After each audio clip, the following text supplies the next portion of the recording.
This is unbelievable but true and undeniable. The fact that it is coming from a man who once criticized a very notable personality, the leader of the indigenous people of Biafra, in his quest, of course, to ensure the total emancipation of his people and the liberation of his own nation called Biafra.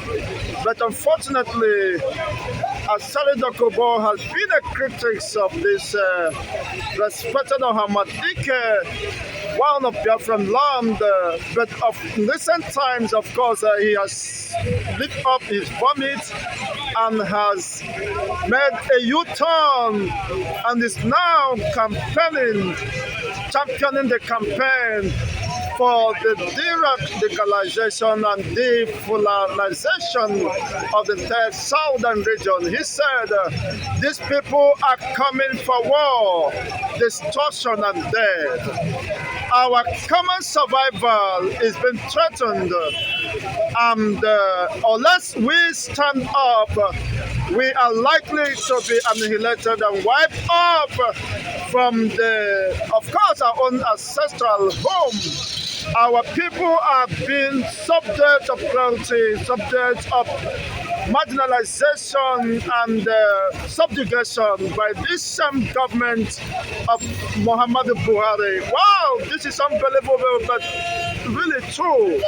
Coming from a man, ASARI DOKUBU, who has been a critic of IPOB, especially the leader of the indigenous people of Biafra, Nnamdi Kanu, in recent times.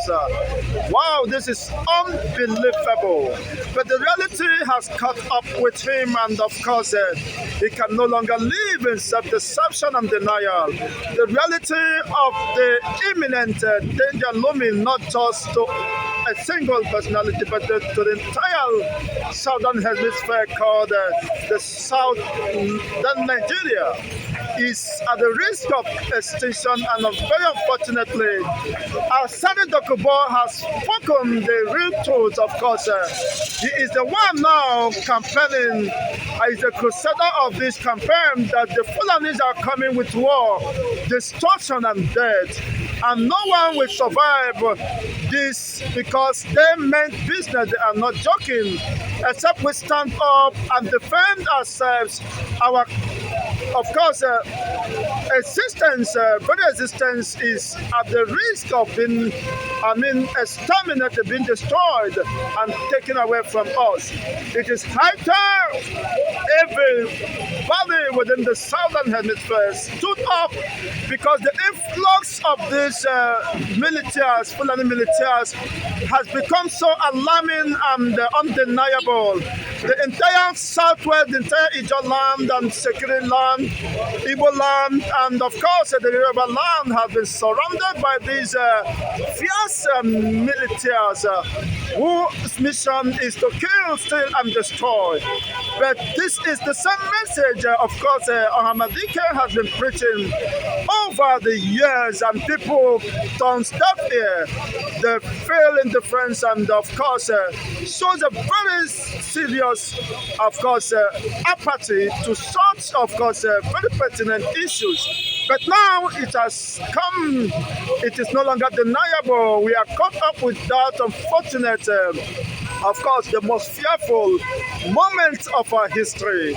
And now it is no longer about Nnamdi Kanu or the IPOB. It is very glaring and clear that everyone is a stake in this very unfortunate incident about, of course, to sweep across the length and breadth of the southern hemisphere.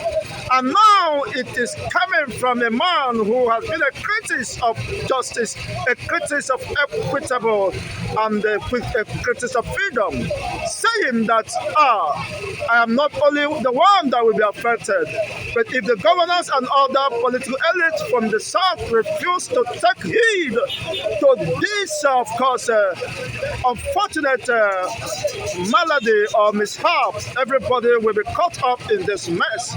This is a world is enough for the wise. And if it is coming from ASARI DOKUBU, I think he, at this time, has come to his senses and will, of course, tender unreserved apology to the leader of the indigenous people of Biafra, who saw ahead of time what he could not see, what he's just seen this moment of complacency.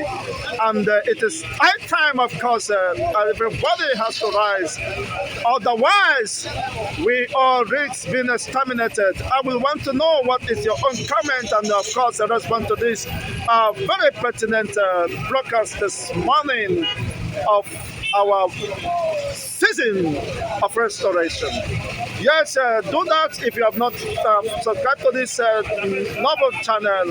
You can do that and turn on the notification button so that you can have our videos whenever it's been uploaded. I remain the host, Uncle Chicos Ndebo, saying have a great weekend and bye for now until we come your way next time.